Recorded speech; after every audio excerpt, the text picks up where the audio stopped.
Welcome to Women's Wealth and Wellness Unleashed. I'm Lori Falk, and together with my three powerhouse co-hosts and a slew of thought leaders and luminaries, we're bringing you a scintillating talk show style podcast that will disrupt the worlds of wealth and wellness as we know them today. We invite you to go on this journey with us as we offer you a paradigm shift that empowers you to change your approach to these key areas of your life. Join us and discover the truth that the future of wealth and wellness begins with you. Hello and welcome. This is a special episode in honor of Mental Health Awareness Month. I am Jenny Dangerfield and I'm here with my wonderful co-hosts, and today we're diving into a topic that affects every single one of us, our mental health. And we're not just going to talk about it from, the clinical standpoint, but we want to expand our lens into truth filled with compassion and hope and possibility. The current mental health system that we know is extremely overburdened, underfunded, often outdated. And, from my perspective, it's a little reactive. And, beneath all of the statistics that we know, behind all of the prescriptions, there is more hope that we have these days. And we are not broken. We are responding. And I feel there is another way. So, as a quantum wellness mentor and in this field, and as a biohacker, I truly believe deeply in the body's innate ability to heal itself, in the body's wisdom, if we give it the right tools and support and environment, and that includes our minds. So today, with these amazing ladies here, I wanted to invite you all, our audience, to dive deeper into a conversation around mental health. And let's talk about, what's not working, things that are emerging, and more importantly, how we as women and mothers and leaders can reclaim our power to heal from the inside out. And ladies, I just wanted to, give a little precursor before we dive in, because, youth suicide today has skyrocketed.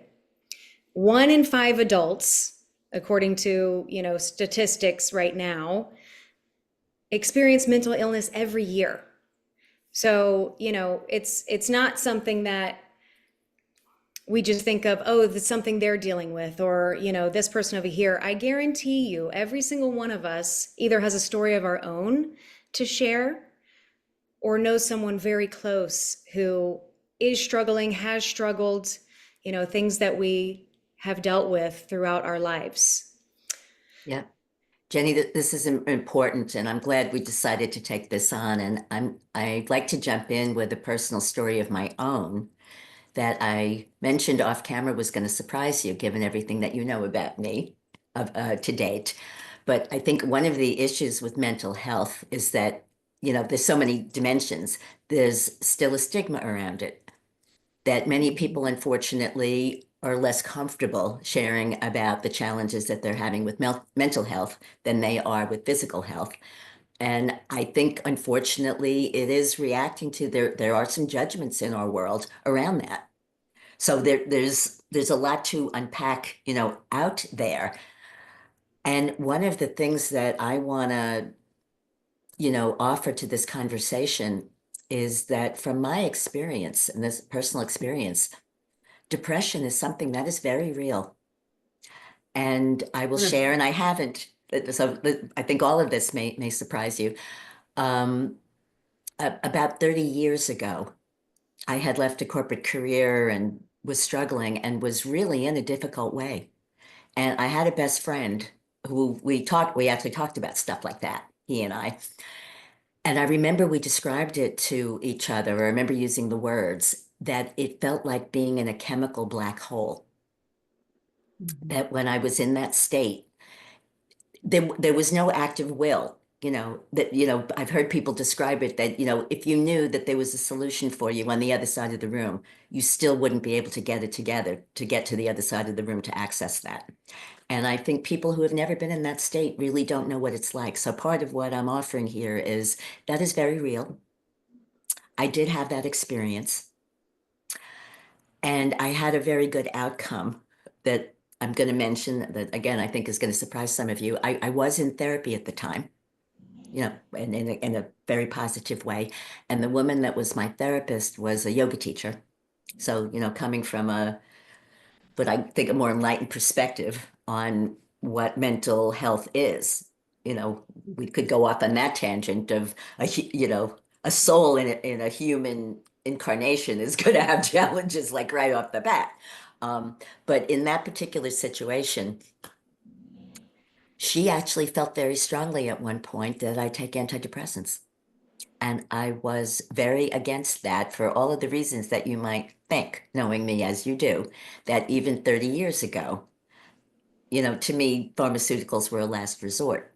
And I really didn't want to do that. And she shared something with me that was really pretty life-changing, that she learned from her spiritual teacher. She had a guru who had diabetes. It was Muktananda for people who may know about the Siddha yoga tradition. But he shared that a lot of his followers were judgmental of the fact that he took insulin, because when you're that evolved, you should be beyond the body. And he was very real and said, no, we're in bodies here, and we are subject to physical laws.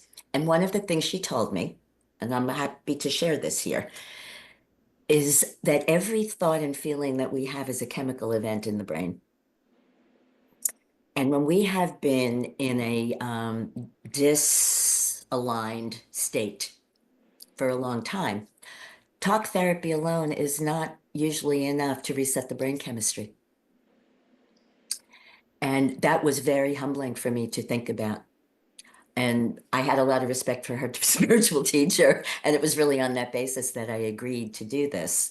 And she was able to get it for me. I didn't have to go through a doctor because she was working with a psychiatrist, but I was taking a very low dose of an antidepressant called Zoloft for a period of months. And I knew at one point that I didn't need it anymore and stopped. And I have had challenges in my life since, but I have never again had that black hole experience. So the part that I thought you might be surprised about was that I actually did take a pharmaceutical. And no, I'll just wrap up with knowing what I do now about neurotransmitters and other ways of resetting brain chemistry. I would certainly have access to things that I'd be more comfortable with these days. But I'm reminded of what we've shared about remedies of any type. They affect cell expression, whether it's Zoloft or frequency or, balancing our neurotransmitters. But I wanted to open up the conversation with that experience because it was very real for me. And I'm grateful that I had such a good solution. And I'll just say it did leave me with more of a sense of compassion and understanding for what other people go through. Because when you haven't been in those shoes, it's really hard to know. Thank you, Susan. That was really 100%. powerful. Yeah. I think, thanks for sharing that, because I think, us coming from a really vulnerable state is important for people to understand, especially where we are at. I mean, our culture does treat mental health like it's a chemical imbalance, which, there is a chemical imbalance going on, but we think of that as a personal weakness, right? But really, in truth, when you think of how the chemicals are reacting, we know, well, I believe that it is more of like our nervous system being in distress, right? And there is some kind of misalignment or disconnection. So, however, pharmaceuticals do really help in an immediate instance when we need, some help right away. But I definitely think that there are other structures that should be in place versus just that reactive system that we're in now. Totally agree with you, Jenny. Totally agree with you. And I think part of the problem is we as a society are not taught enough around neuroscience and how we have ways of managing when our neurosystem is out of kilter. So very simple things that we've spoken about before, regular exercise, that raises our endorphins, that helps to rebalance everything that's going on. I know I haven't exercised since Sunday of this week because I've been too busy. And I know my mood is a little bit off. I know I'm in a very low mood. I'm not in a very low mood. I'm in a little bit of a low mood, if that makes sense. But that's because I haven't exercised. So tomorrow I'm going to do a half marathon on my bike as my priority to actually increase my, how I am feeling, what's flooding through my body, the endorphins again flooding through my body. But I only know this because I've been working for the last 4 years with a neuroscientist. Every Tuesday, I go along to a session. We'll put into the show notes a book he wrote called Dose, which is about dopamine, oxytocin, serotonin, and endorphins. He teaches it in schools to, young people around how your mobile phone interferes with what's going on in your body, basically. And I think you are so right, Susan. There is always going to be cases where there has to be some kind of pharmaceutical medical intervention. But actually, there are other things that we can do. Hug a tree, go for a walk inside, in nature, go and hug a friend.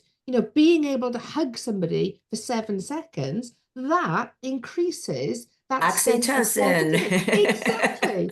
Exactly. And we're not taught about these things as a matter of course. We are taught Friday night, go and have a glass of wine.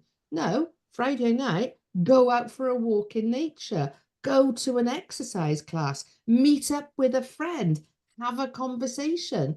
Those things are not generally talked about. And I think that is a real shame. It's the whole what you're pointing to. This is a whole dimension to biohacking Yeah. of like how we can take control of that. Um, and I think, like I said, there's so much to this because I think there's a lot of shame in our culture, and there's a lot of different ways of being out of balance with our mental state. I described one.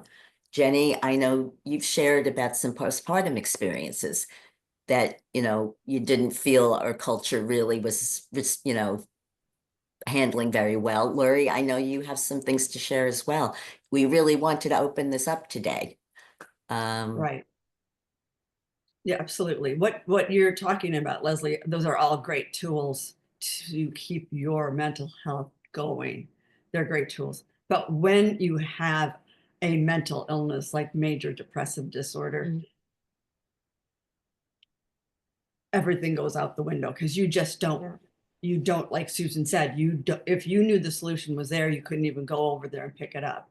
So I've dealt with this. I had major depressive disorder 30 years ago, and I battled with it most of my adult life. And my therapist told me she'd only seen one other person as bad or worse than me, and that person was institutionalized for a year. And I said, well, that's not going to work because we have to figure something else out. But I fought the antidepressant deal, Susan, for a year, Me too. until finally she said to me, if I'm right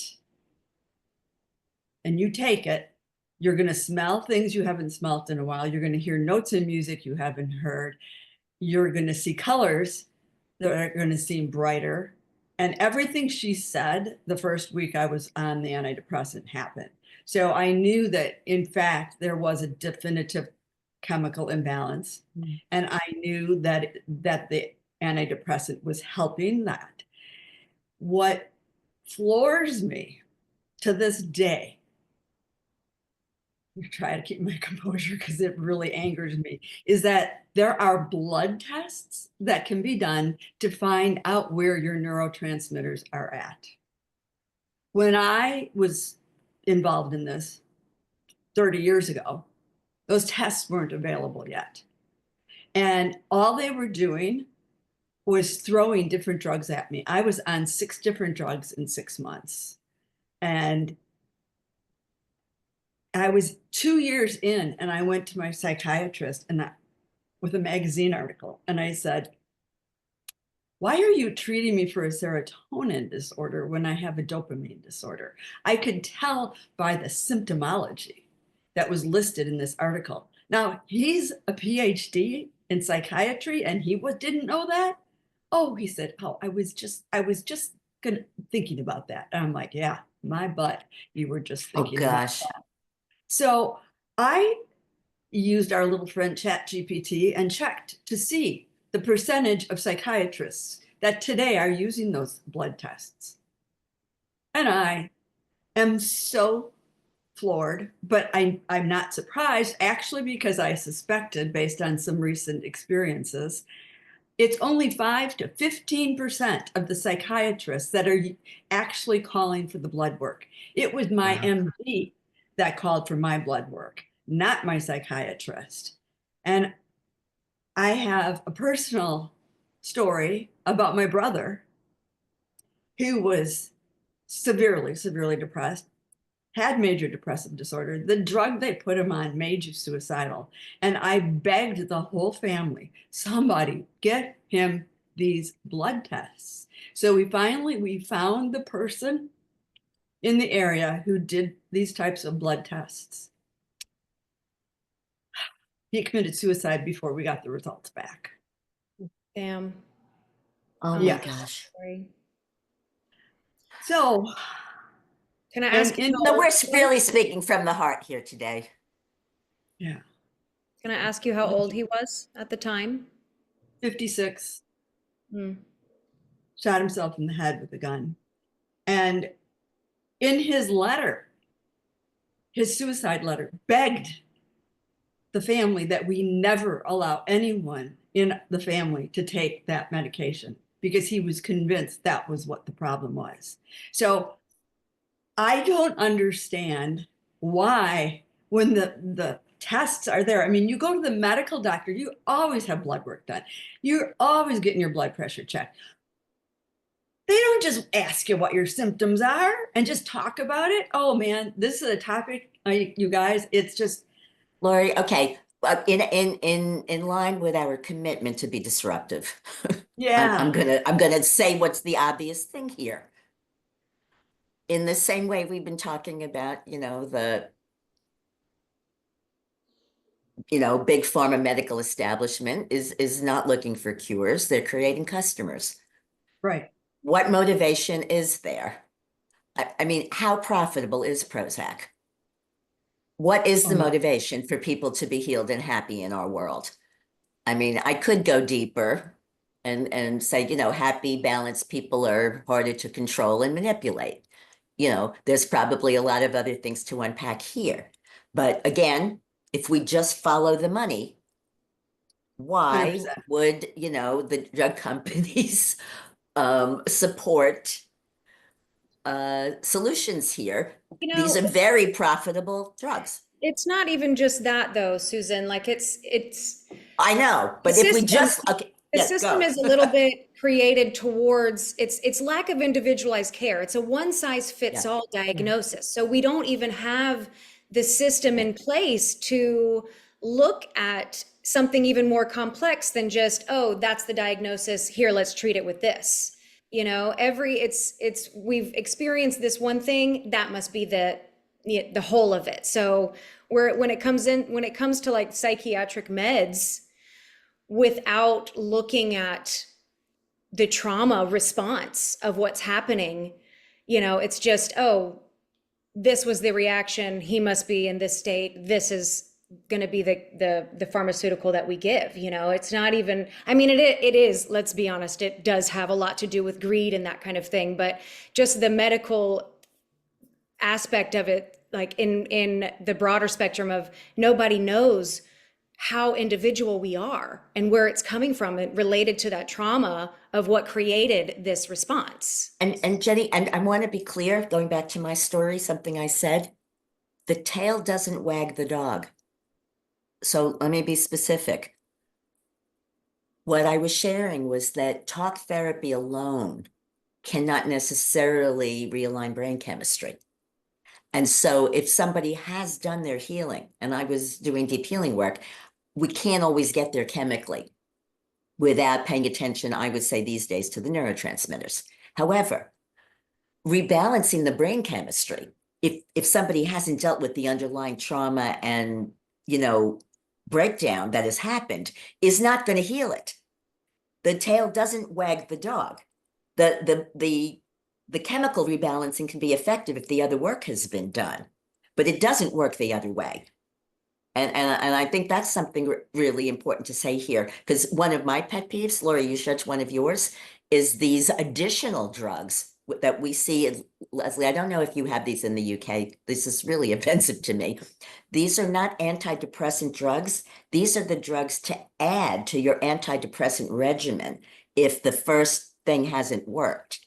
Because if somebody is depressed or, you know, completely out of alignment because they're living a soulless life and on some, you know, level they know that and they're miserable and a drug doesn't solve that, another one isn't going to solve it.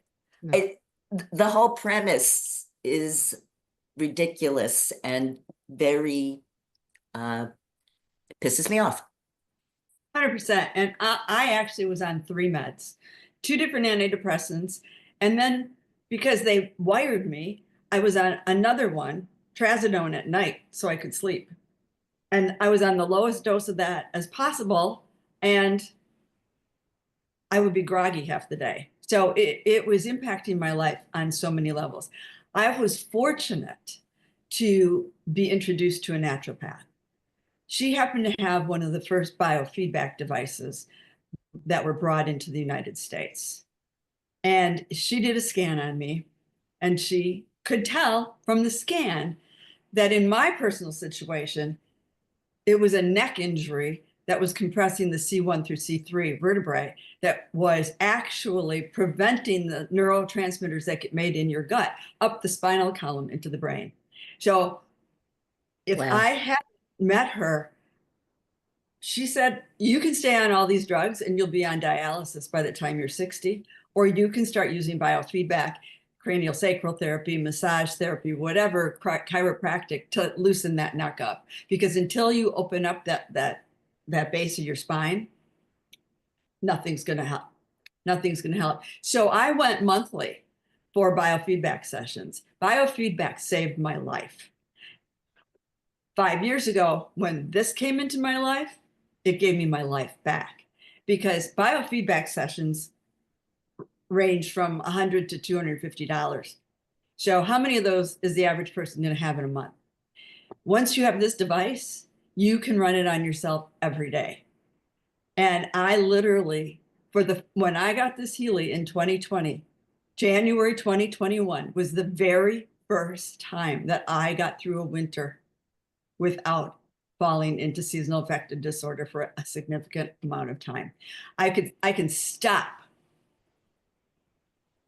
that chemical reaction in an hour with this device. It actually has a mental health program category in it, but it has many other programs that help as well. And it helps get at those underlying issues that you were addressing, Susan. It's because it is a multifaceted. I know. I've got mine on right now too. You're preaching to the choir. But since you mentioned seasonal affective disorder, I'm just gonna. This is a very small tip, but there is something that we describe as seasonal affective disorder that literally is about not getting enough light on the retina. Yeah. You know, it's a physical thing. So I'm going to mention just a really little biohacking Ayurvedic tip. that one of the remedies that Ayurveda mentions is to gaze at a candle flame at sunset for a period of minutes. And that can actually reset the light on the whole optic thing. So there are some really easy things we can do. I just had to mention that for that particular form of depression. As we said, there's many different causes. One size doesn't fit anything, but that's something many people experience without realizing that that's what it is. Yeah. I have a sun lamp, and I use a sun lamp in the There you go. winter to actually give me that light in the morning and that extra light, in the evening.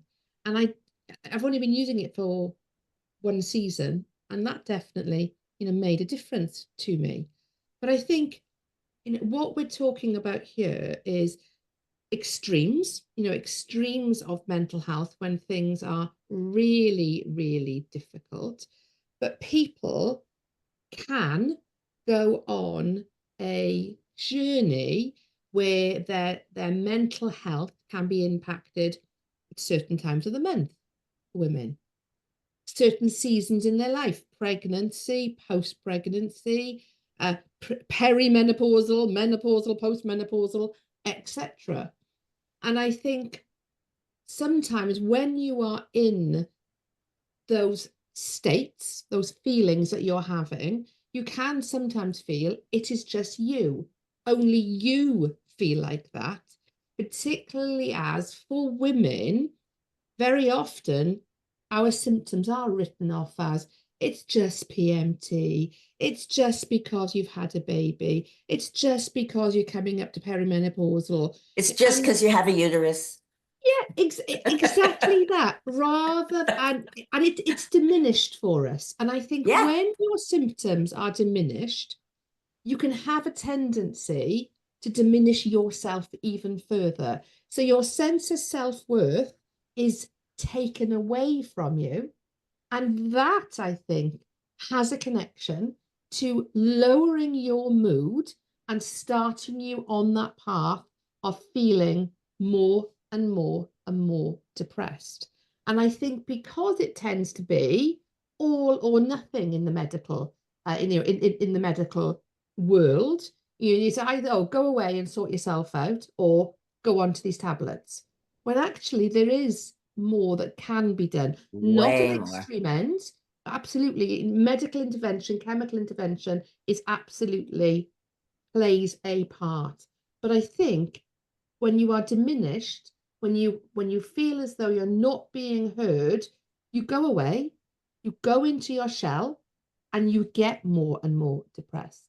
And I think it's the empowerment is talking about it and actually helping yourself sometimes when it is possible to help yourself, because that in itself is you taking back your power. Yep. Right. Jenny, you look like you're going to explode. I do. Well, I just want to move it forward a little bit. I wanted to, because I do want to get into, what is changing, because we do have a shift. We are creating a paradigm shift, right? So let's get into that a little bit, because Leslie, everything that you're talking about is already being played out on the world stage, especially since the pandemic and we were kind of forced online. There is this rise in support networks and online therapy platforms and community-based mental health models. And I think even just being with us here, I hope our audience feels that we can create this beautiful community together and talk about these things.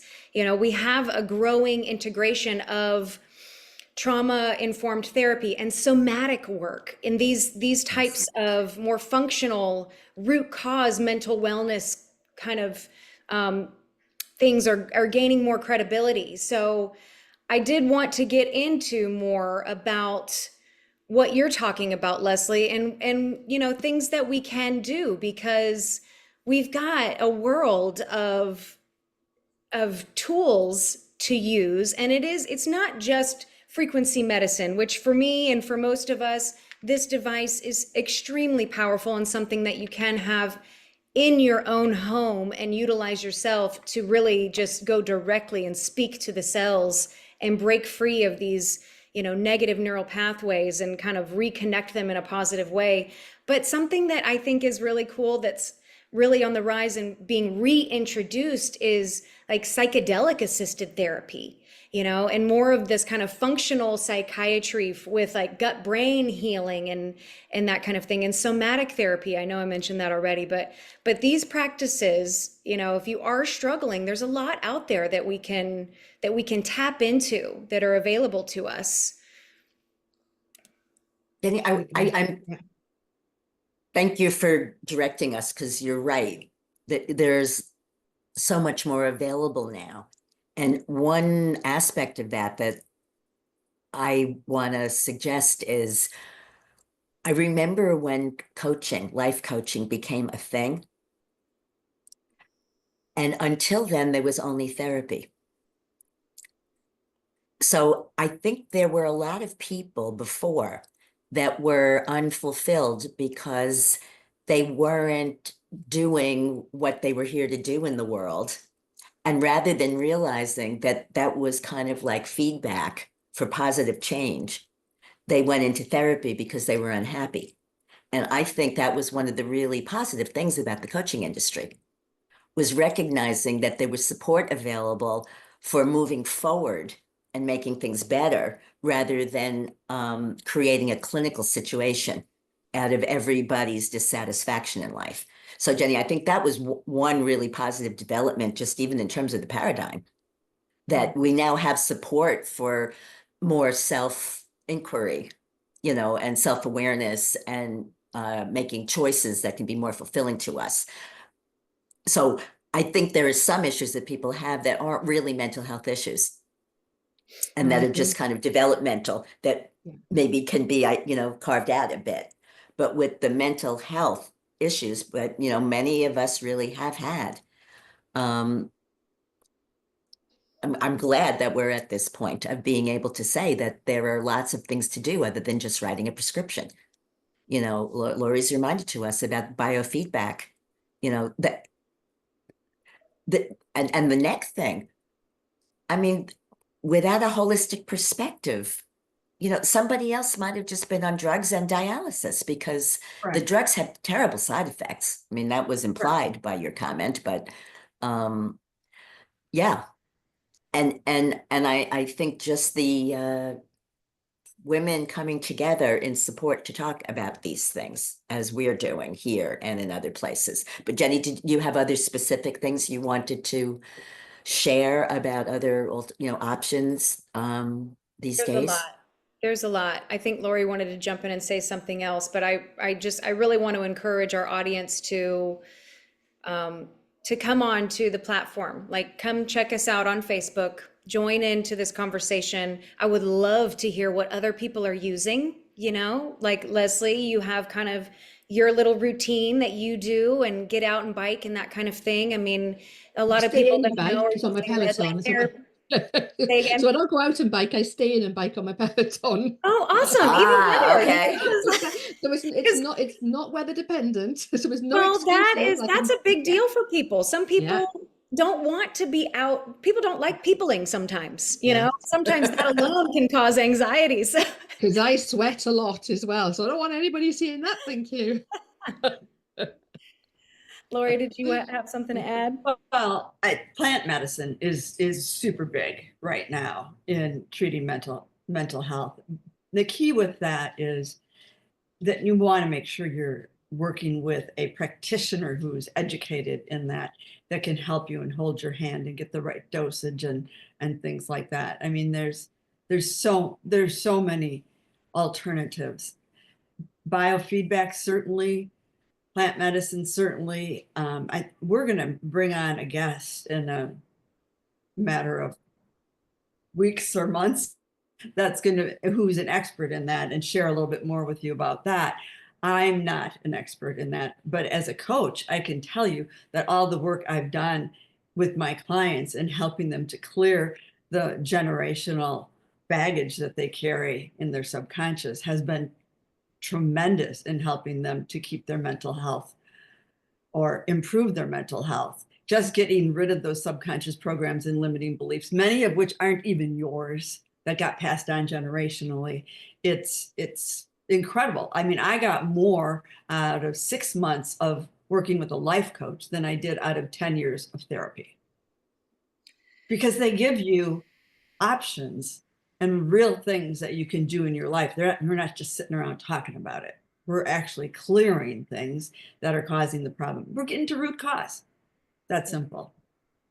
Right. So a couple tips that I want to throw in, that would be really practical, like Leslie said, she has her tools at home, and I think that there's some easy things that we can focus on, especially being kind of, and I've said this in previous episodes before, we are kind of technology junkies. And so staring at a screen really causes disruption in our nervous system. Doing things like grounding, sunlight in the morning, sunset light in the evening, blocking your blue light at night, things like daily breath work or vagal toning. You might not have heard of that, but it's definitely something to look into. Even things like cold exposure. It's not for everyone, but it can create a shock in the nervous system to actually disrupt some things and bring you back into balance. It's something as simple as like journaling, connecting to nature. Leslie said, hug a tree. The power that nature holds for us, if your toes are in the ground and you're hugging a tree, just try it. Just try it. I had to do that yesterday. Had to. Yeah. Things like redox balancing, hydrogen water, cleaning your nutritional system, your gut healing. I mean, there's a lot of mineral support out there. There's so many things that we can do to help ourselves. And remember, prevention is always the best medicine. So if you're starting to struggle, reach out to someone. I guarantee you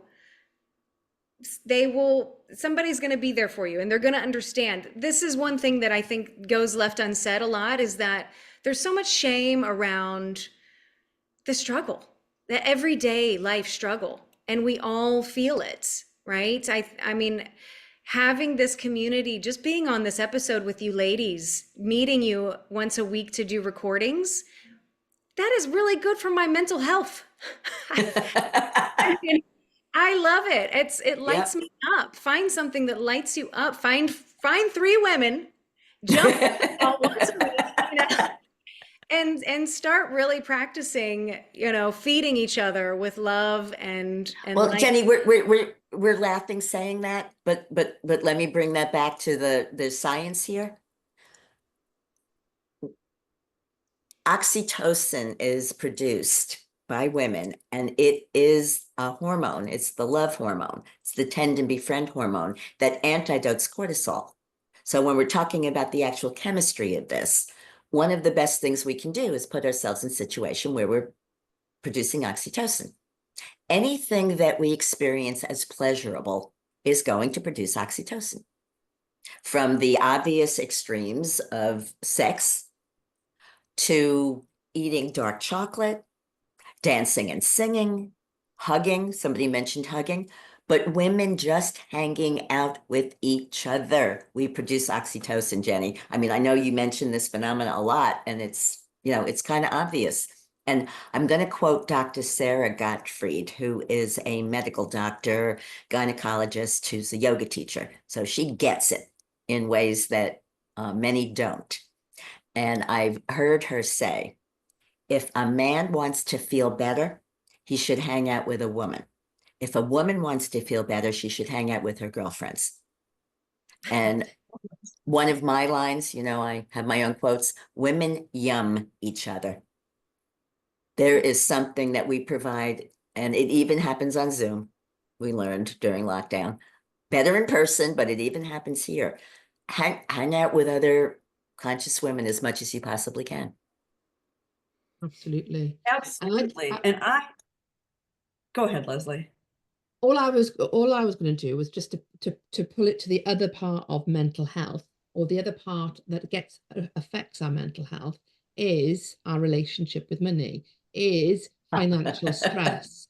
And You think? that, yeah, exactly. And that is where actually talking can help.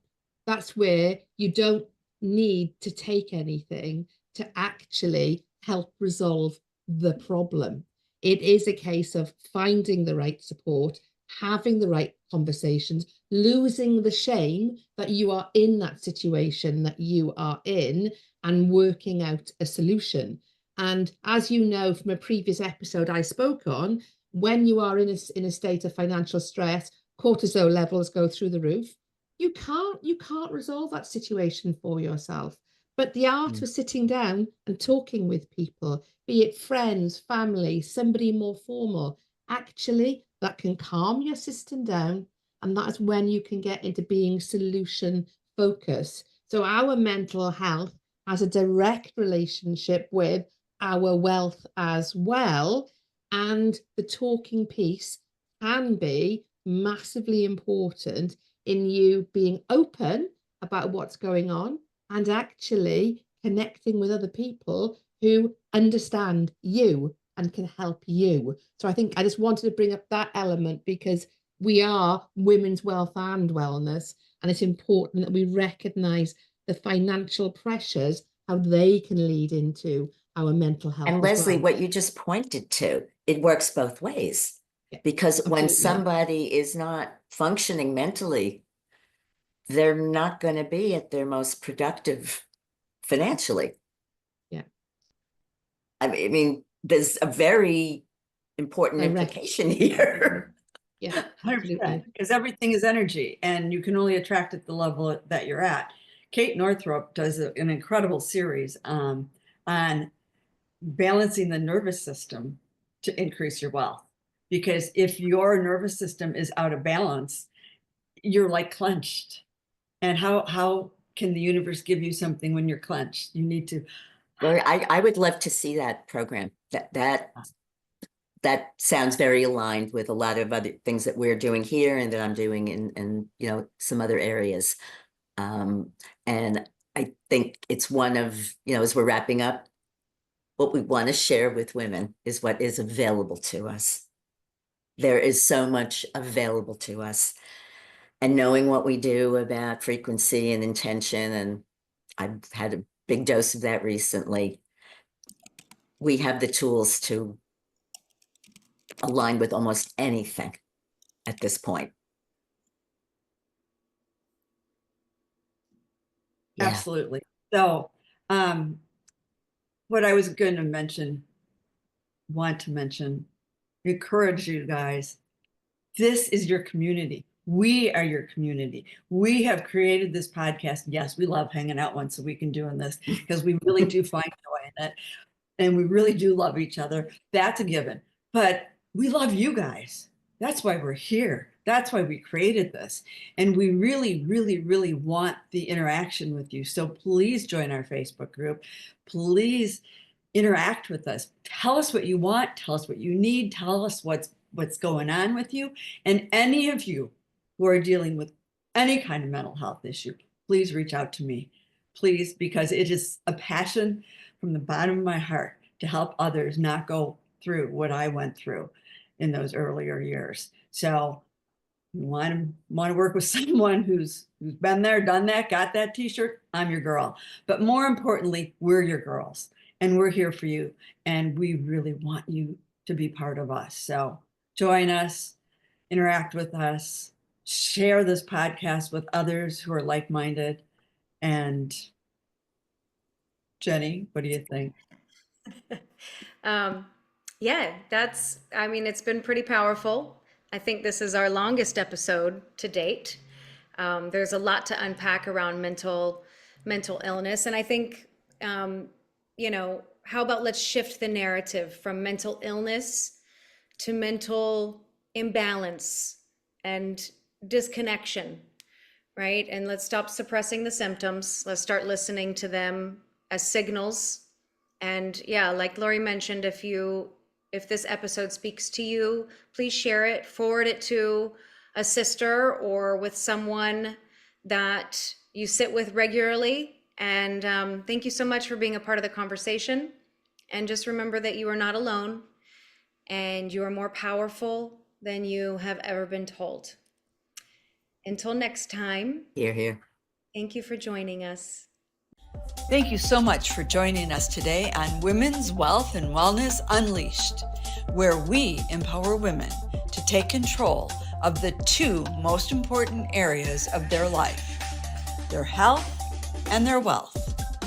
If you enjoyed today's episode, be sure to subscribe, leave a review, and share it with another amazing woman who's ready to elevate her wealth and wellness journey. Stay connected with us by heading to our website and joining our Facebook community. All the details can be found in the show notes.